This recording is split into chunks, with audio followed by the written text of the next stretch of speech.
June 6, 1944, France. Dawn breaks over the Channel. As the coast of Normandy fills with ships, Allied battleships fire on German fortifications along the beaches, while above, the sky hums with aircraft as paratroopers drop behind enemy lines and fighters sweep low over the fields. By nightfall, more than 100,000 Allied soldiers are ashore, and the news spreads like wildfire through occupied towns and quiet farms. People whisper that liberation has begun. In the hills and forests, the Maquis, the French resistance, cut rails, fell trees across roads, and strike at convoys. In barns and cellars, small radios crackle with coded messages sent from London by the Special Operations Executive. The codes that once sounded like riddles now carry a single clear meaning. Rise. Help the landings. Break the enemy's lines. Yet in Bordeaux, hope is shadowed by betrayal. The memory of a broken network and emptied safe houses lingers. Men speak carefully of a former resistance leader who once inspired hundreds, but then turned traitor, becoming a double agent. His decision to aid the Nazis shattered trust and crippled the resistance in the region. As France lifts its head, his fate draws near. His name is Henri Grandclément. André-Marie Hubert Grandclément was born on 28 July, 1909 in the city of Roquefort in southwestern France. His father was Admiral Raoul Gaston Grandclément and his mother was Amélie de Bérelet. His childhood followed his father's military postings and taught him order and movement. He studied at the Catholic private school in Paris, but spent time also in Lebanese Beirut and Tunis, then under French control. After he finished school back in Paris, he began to prepare for a military career. In this time of his life, he met Geneviève Toussaint. They married in 1929 and had 5 children together.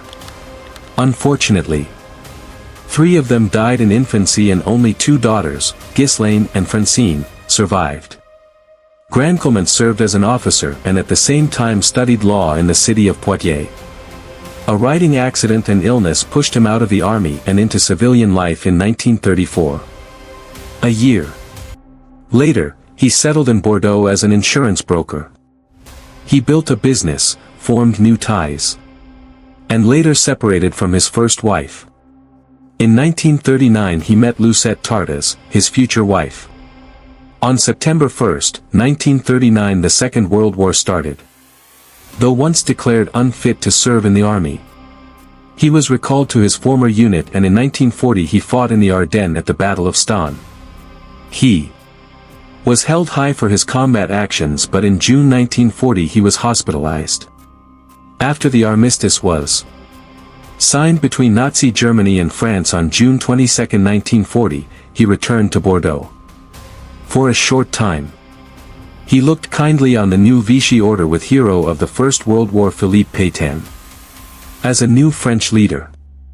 André Grandclément was anti-communist and admired the discipline of a France that spoke of national renewal. The reality of occupation and obedience to Germany changed his mind soon. With his father's support, he entered the resistance in 1941. Though he remained cautious about working alongside its many leftist and communist members.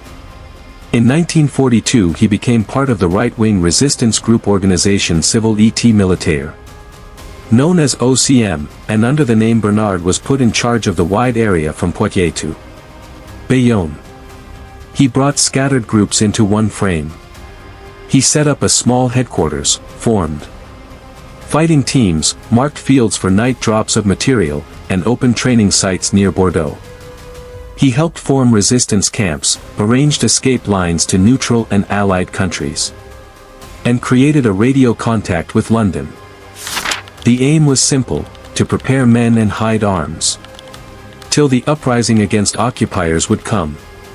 During his resistance activity on January 20, 1943 Grandclément married his fellow resistance fighter Lucette Tartas. That same year he tied his work with Great Britain. The Special Operations Executive, SOE. A British secret service created to support resistance in occupied Europe, needed strong local partners. Its task was to send radios, instructors, explosives, and weapons to the underground, and to guide and cooperate European operations with larger strategy of the United Kingdom and other allies. In the southwestern France, it found a willing ally in Grandclément. With SOE support the Bordeaux network grew fast. Dozens of fields were cleared for parachute drops. And training of the resistance fighters improved. For a time, it seemed everything worked fine. However, it did not. In 1943 German security forces tore great holes in the net of resistance groups in Western Europe. Across France the Nazis broke networks by informers, radio hunts, and sudden raids. A fall of resistance group in Paris led to arrests also in Bordeaux. Secret files about other resistance groups that should not have even existed were found by Germans and led them to more doors and arrests. For a time Grandclément escaped capture. But at the end he learned that his second wife, Lucette, had been taken by Germans. He wanted to surrender to free her, but other resistance fighters did not agree with this plan. He was too important and knew too much. In September 1943 he was recognized in a Parisian café, arrested, and taken back to Bordeaux. There the officer the German secret police, the Gestapo, and clever spycatcher, Friedrich Doss questioned him and laid out what was already known to Germans about his activities. Many names of the resistance fighters were no longer secret and Grandclément realized that Germans knew about most of his work. Then the surprising turn came. The German officer recognized his prisoner's hatred of communism and made an offer.